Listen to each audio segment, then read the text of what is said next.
So good morning from Chicago all the way to Norway. We are so excited today to have Ingrid Lorentzen. I hope I'm pronouncing that correctly, the Artistic Director of the Norwegian National Ballet, as part of our Global Conversation series. She's in part 2 of our series where we interview artistic and executive directors and others that are, as we say, navigating these extremely challenging times. So welcome, welcome. So nice to meet you. Thank you. Lovely to be with you. So tell us a little bit about your background. You've done a bunch of things. You didn't stick just with classical ballet, which I find very interesting. It's true. Did it kind of the other way around. I started as a freelancer, went into a contemporary ballet company, then proceeded to a ballet company, had a very late debut as Adagio after 30. I was a principal dancer with the Norwegian National Ballet, and then from one night to the other, I took over as the leader of my colleagues. So I stopped dancing to start this job about 8 years ago.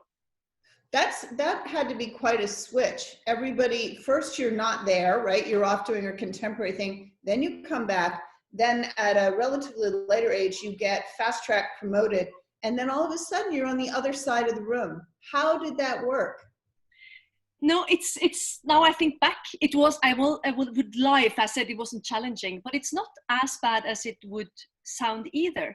It is just to accept that you are in a different role and to know that this role is to you, is lent to you. It's not me, it's the role. So I think it's important to fill it with all you can and do all you manage on your watch, but also know it's a role, it's a position. When people are nice, just reminding myself, yeah. I had no idea, and this is on me, just what a big company the ballet is. So you're really running quite a big enterprise, and now you've got the second company as well. Yes. So you're captaining quite a large ship. How much of the time do you get to spend with the dancers?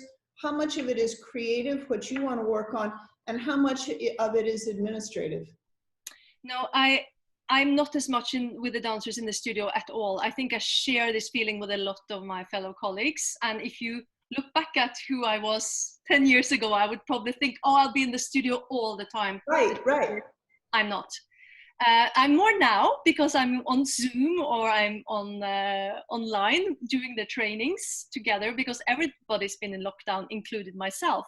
So then we're virtually together. So I've actually, ironically, spent more time with my dancers in the studio now when we've all been separated than on a normal day.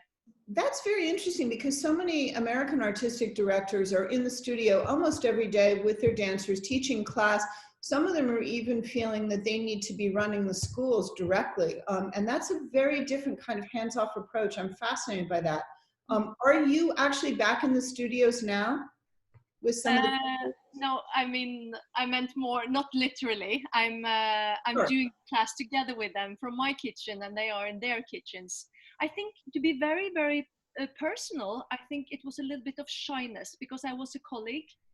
I used to teach when I was younger. I used to teach around. I always thought I would be a teacher because I come from a teacher's family, normal school teaching. But somehow I had to do so many things overnight when I took over the company. So the teaching was a little bit of a step that I didn't do. And then it's hard to get on the train later. So my advice is if you want to do it from the first day. Interesting. So tell us about the first commissions that you brought to the Norwegian National Ballet. You only get one chance to open. You only get one chance to really, really mark a world premiere. So I took a big sigh and I commissioned 5 pieces for my first evening and all of it on the theme. The theme was not, I wish I could say that this was my own intervention, but it was actually Christopher Hampson who gave me the idea. He said, interesting. Folkin, we had this directors meeting where everybody gathered. I said, I need a theme. I can't find it. He said, Folkin, ballerinas is perfect. And actually from that came all these ideas. And it became a very important evening. It became a starting point where my house choreographer, Alan Lucien Øyen, did his first Petrushka. Many things premiered here that we were able to follow up later. So the 5 pieces, I thought in the beginning, well, at least they're going to thank me for the guts or the all five cannot be horrible, but actually all five have shown some really interesting potential. So I think back on that evening, and it makes me still happy to think about. And how are the dancers with it? Not so great. No, I'm really honest. no, because it's hard to work with new pieces, 5 new pieces, and we also have a sixth one opening just after. So it's a bit frustrating for them. I understand they were all waiting for this new, director, and they think they're going to be fulfilled, and not everything was as fulfilling. But we made it up, I think, later on. Excellent. So it seems like you're prioritizing bringing in a wide range of choreographers. Can you tell us a little bit about your strategy, and then, I hate to do it, what this season was supposed to be, and do you have any thoughts for the next season? Yes, of course, it's very special times now. My strategy has been from the beginning to build on what's been done before. We're the only classical company in the country. So this is, of course, this is the core. We are a ballet company. Then we have the contemporary masterpieces that we maybe been excelling the most in, also speaking from before my time. And I'm talking about the Killian pieces, Leon Lightfoot, Forsyth, etc., etc. So my aim was to bring up the creations, because I wanted that to take us to the next level. So creations has probably been my biggest thing. I've commissioned many new pieces. Now I'm working very specifically to have female choreographers, and I employ more female than male choreographers, but this took me some years to get to this point, to realize. That's interesting. Why do you think it took you a while to get to that point? Is it a pipeline issue? Is it pulling work out of people that don't have the confidence? Is it a fit with the company? I think it's so many women around, and it's so many girls, and as a ballerina, you're in the spotlight, you're center stage. You never feel like you're particularly ignored as a female dancer in the ballet world. So with all these women and with all these wonderful male choreographers, I didn't really think about that the female choreographers were somehow never on the main stage, but on the smaller stages, because Norway also has a big tradition for female leaders and female choreographers, but somehow not on the main stage. So I also myself, I started out employing 2 male house choreographers. I didn't think about it in particular. So I will be very honest to say this was a slow awakening on my side. I started doing what I call the guilt project, almost, with 5 female, no, it was 5 female choreographers, 2017. I thought I have to do something. And I didn't want to promote it particularly for being female. Yep. I just thought, well, just do it. Yep. And then after that, I realized, this structure, the more I started seeing numbers, the more I started to think, I saw there had been no female commission on the main stage of our brand new opera house since it opened until I took over. And nobody had noticed. We're talking about, where are the Norwegian artists, or where's this and that. So this was, the more I looked into it, the more pale I got. And I realized I have to change this now on my watch. Interesting. Because I know Norway has a strong tradition of female leaders. It's much different than some other countries. Okay, so what are you doing during quarantine to stay productive? I'm assuming you have to continue running the company, although it's changed quite a bit. Is there something you're doing just for you? Yes, it is actually, but it's been one of the most hectic, extraordinary, special times in my life. Because what happens when all the best creative minds in the country, they're all free at the same time? What happens then? Everything is cancelled. So first of all, I've of course been staying inside a lot as well, although we have nature next to us here in Norway, so we've always been able to go out. I've been on the phone 12, 13, 14, 15 hours a day.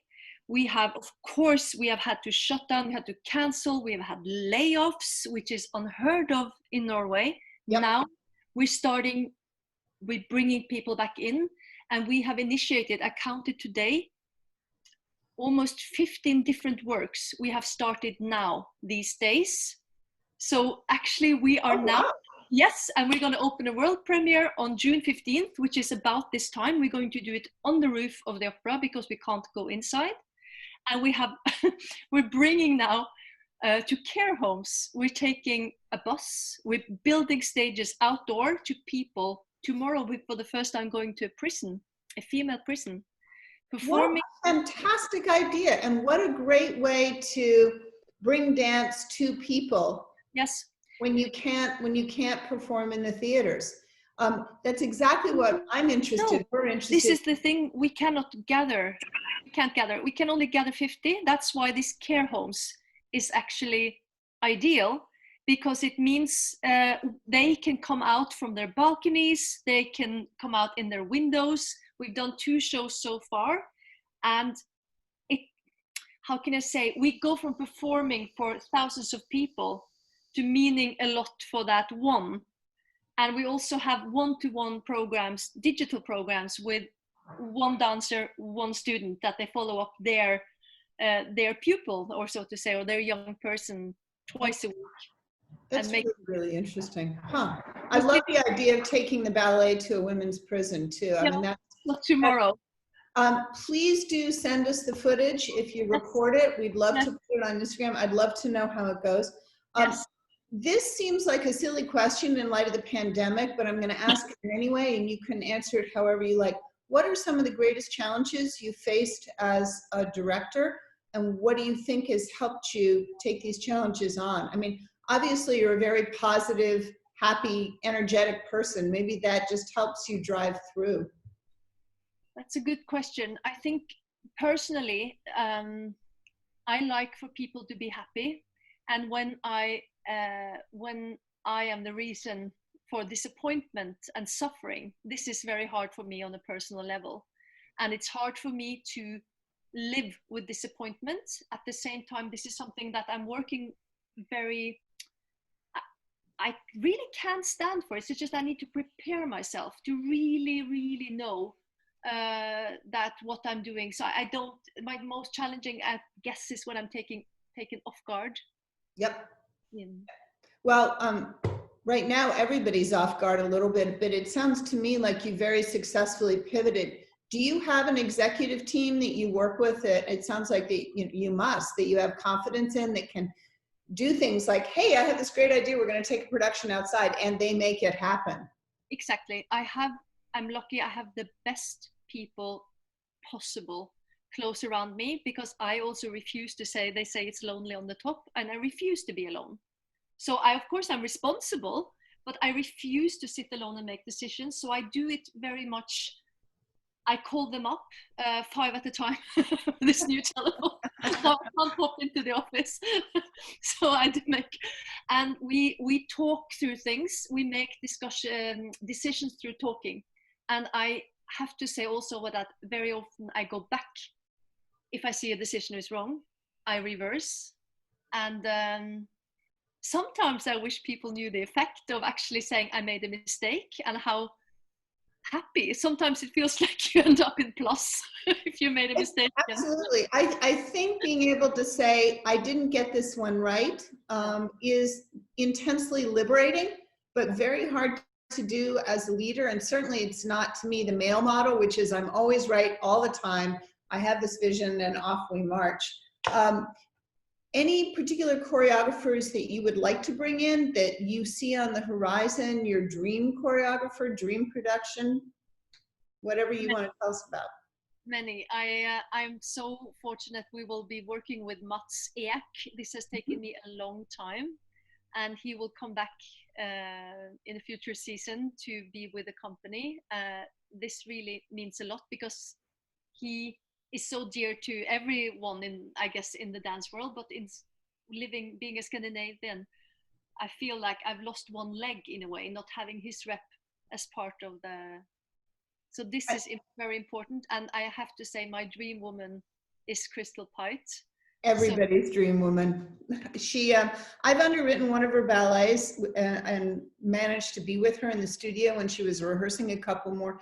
It's an extraordinary process. I mean, it is, it is kinetic and electrifying just even being in the same space with her. But it's hard to get a hold of her. We would love to try for these interviews, but I think her sensibility might go over very, very well in Norway.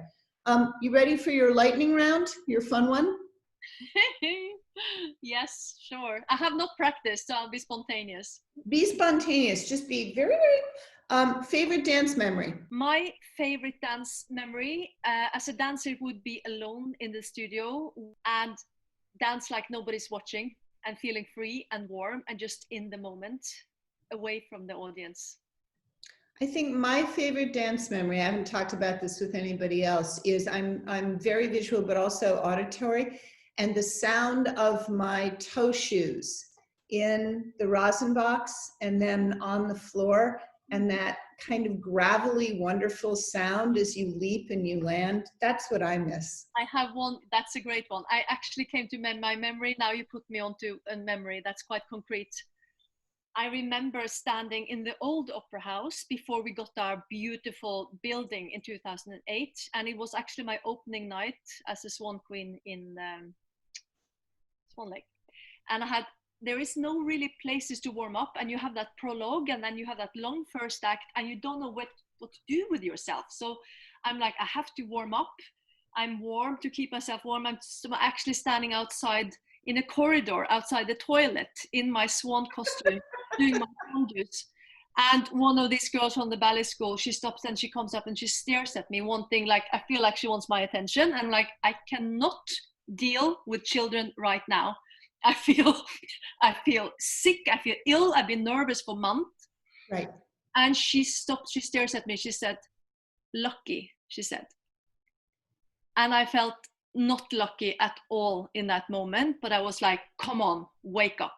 This was what you dreamed about all the time since you were 3 years old. You never thought it was going to happen. So I remember I took that place, lucky. Yep. And I went out and did the first step, first arabesque. And that's a great memory. It's like, you wanted to be here, now you're here. Come on. That's on, wake up. Favorite ballet? Swan Lake. And now I know why. Walk-on songs. So in the United States, we have, politicians do this, but the song that pumps you up, gets you ready to go. Oh, Fighter, maybe? Christina. Totally get it. So this one is for theater. Broadway, I don't know if you've ever been, or the West End in London, or something else. Right now I dream about both West End and Broadway. All over, right? Yes. Wherever we can. Please bring it on. I know, right? Dream travel destination post lockdown. Norway's on my list, by the way. Oh, no, I should say Chicago. Never been. Oh, you're kidding. No, never been. I would go. I was in New York just before the lockdown. I would go back, but I will also come to Chicago. Yeah, Chicago's incredible. Just don't come in February, okay? La Bayadère or Le Corsaire? Bayadère, definitely. Because? Because it's ethereal, because it's beautiful, and because I not long ago was able to be with Natalia Makarova in the studio, seeing it, and Olga Evregnov. So we just performed it in 6 months ago. So incredible experience. So it's fresh. And then Makarova was there. Wow. Guilty pleasure. Oh, many, many, many. My guilty pleasure. My kind of gal. Yeah. In music or in dance or? Whatever your guilty pleasure is. Like. Okay. I dance with I dance with windows. I always tend to do that. I've done it since I was little. I will use it as a mirror and I will dance in front of the mirror, especially when I'm in a good mood. Now I started again. That's fabulous. Romantic, classical tutu, pancake tutu, or no tutu? Oh, definitely tutu. Right now, I love outdoor tutu because we're doing Giselle under the trees with wind in the tutu. So now I'm dreaming about building the stage in the park, to light it in the moonlight in August, and to have wheelies in the park. So yes, that's my favorite tutu at the moment, the one with wind in it. Me too. You have to send that to us. I would love to see it. Rubies, emeralds, or diamonds? I don't know if you're a balancing person. I think I'm diamond tonight. Okay. Adagio or grande allegro? Definitely Adagio. Definitely. Most definitely. Because? Because it's what, I could do best. And I remember David Howard once told me, he said, you're doing Adagio timing in your grande allegro. I was like, oh, so you have to do, it's another concept. And then it clicked. I like it. But it's just this, when the music could never be slow enough. I love that, to feel that last tone. Love it. Interesting. Favorite city? Since I haven't been to Chicago, I would have to say New York. Okay, there we go. Bar or center? At the moment, not even bar, floor bar. Otherwise, in my dancing day, center, definitely. Yeah, for me, it's my kitchen, it's my bathroom sink. With all the doors closed and the doors beyond the doors closed, if I'm trying something. Beach or mountain, or both? Beach or mountain? Oh, definitely mountain. Absolutely. We're from Norway, the fresh air going up in the height, absolutely mountain. Okay, Graham or Cunningham, or neither, somebody else? Oh, I would say Graham, because that's what builds to Tetley, to Killian, all that link. And although I could never do this properly, I still really, really appreciate a good curve and a good contraction.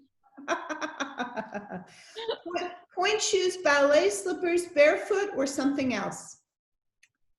Point shoes with bare legs. Really? Just the feel, the grip? Okay. Yeah, my cycling shoes that clip in, I don't wear socks with them anymore because I like that attachment. Rehearsal or performance? No, of course, performance, but rehearsals you have most of, so you need to really love your rehearsals, I think. So I would say a performance rarely beats a good rehearsal. Interesting. So big question for the end. We do have a couple of minutes. You self-identified a problem, lack of female choreographers, and it kind of hit you like, what? I've had a number of conversations with women artistic directors, brilliant women like you, who suddenly sat up and went, wait a minute, what's going on? I had my moment like that. What do you think can be done to change the culture? What can we at DDP do?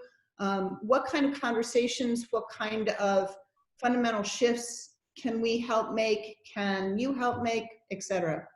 You helped me realize by showing the numbers so clearly. This again it's not one awakening. I had several awakenings. One of them looking at my own rep, one looking around, and also being shocked that I hadn't realized it before. So I think the only way is to be extremely aware, because especially now with the corona, if we now stop to have equal opportunities because we have a corona situation, then we've lost everything. So I'm like, this is not a luxury. Equal opportunities is something that we should be having all the time. And I think especially being from Norway, where we have a female prime minister, etc., etc., maybe it made us less aware. Maybe it made our generation less aware. So follow the numbers that you provide and follow the money, and you will see, because it's not only about giving opportunities, it's about giving opportunities on the main stage. And it's about bringing those works out in the world and promote them internationally. Yeah. So in order to make a change, we need to work on 3 levels: bring the talents, give repeated opportunities to the good and established ones, and get the best ones out in the world. This is the recipe, I believe. Yeah, and I could not agree with you more about the main stage, because it's almost like there's a segregation that goes on. Well, we have to now, so we'll let women choreographers in, but we're going to give them a little work on the second stage. It's like in the film industry where, women get to do documentaries, but when it becomes a big franchise that earns a great deal of money, to your point about the numbers, all of a sudden you look and it's almost exclusively men. And I find this fascinating, Ingrid, given, I don't know the situation in Norway, but in the United States, a lot of ballet companies are on a fairly shaky model as it is. Fewer and fewer young people are going to dance performances. You would think that the industry would be looking for something to make them more sustainable and more interesting, and yet that's not the case. I know that because your funding model is different, you don't have to worry about disappearing tomorrow the way American companies do. Not in the same way, but we are also counted for our audience. So when I started, I said, I'm going to do this, I'm going to make a change. We're going to go from the established, the successful. We have to do this in order to go from the male to the female perspective on the main stages. So I spoke to my board and I said, numbers will go down. You will have to support me in this because it will happen. Because since season 18-19, we've been programming 50-50% female and male on the main stage, not only on the side stages. The interesting thing is 2019, the first full year when we did this, we had a coverage average of 95%, 95 average. Wow. It's never been higher. And this is after I started this programming. So I believe, of course, this is luck and unluck and many, many factors, but it says something that the audience, they need and they require a different set of stories, different perspectives. And it's been much more changing, how can I say, evident when we've done it. It's changed us more than I would guess beforehand. And also the fact that I've been steering my attention and my focus to look specifically for those that don't say hello. And it's given me some works and some creations I never would have found otherwise, just by looking specifically for it. Looking for women. Yeah, we have in the United States, I don't know if it's true in Norway, but we have in the United States, and I hear it is true in some parts of Europe, that women are less likely to raise their hand, they're less likely to push their work forward, follow up, call up, etc. But we also do have a situation where a male artistic director will very often anoint 2 or 3 younger men, call up another director and say, you ought to look at this person. Yeah. And our problem is nobody's doing that for the women, you know? True. Yeah, true. It's true. Do you have women calling you and saying, I'd like you to look at my work, or is it you going out? Okay. I do. But I guess most of it, unfortunately, bad news is I will look at it, but most of the time I probably like to find the voices myself. I guess it's like that a lot. It's not to discourage people, but it's you usually hear it the grapevines. And someone like Emma Portner, for instance, has been a revelation. She was the last one to be with us before everything closed down. And really someone I may not have found if I wasn't looking specifically for new voices. Interesting, interesting.